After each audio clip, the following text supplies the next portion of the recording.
ప్రేమ గురించి ప్రముఖ నిర్మాత అల్లు అరవింద్ చేసిన వ్యాఖ్యలు ప్రస్తుతం సోషల్ మీడియాలో వైరల్గా మారాయి.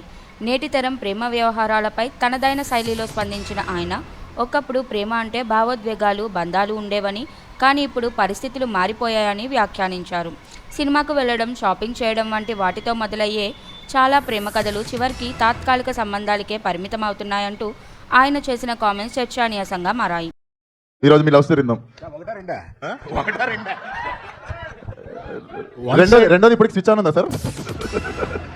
వన్ సైడ్ అన్న తర్వాత ఎన్నన్నా ఉంటాయి. ఇప్పుడు ఒకటేనా సార్? ఇప్పుడు ఒకటే. సారీ, పర్లేదు, నా వయసును బట్టి అడుగుతున్నాం అనుకోవట్లేగా. అంతే కదా సార్, మనం యూత్. ఇవాళ ఏముంది, ఇవాళ లవ్ బిగిన్ అవుద్ది. 2 జనం లేని సినిమాలకి వెళ్ళి, అంటే ఎక్కువ హిట్ కానీ కార్నర్ సీట్కి కూర్చొని, సీట్లో కూర్చొని, ఆ తర్వాత 2 షాపింగ్లకి వెళ్ళి ఇవాళ లవ్ ఓయోలో ఎండ్ అవుతుంది. అంటే ఏంటి సార్, నాకు తెలియదు. ఇంత అరుస్తున్నారంటే తెలియలేదు. అంటే ఏంట్రా?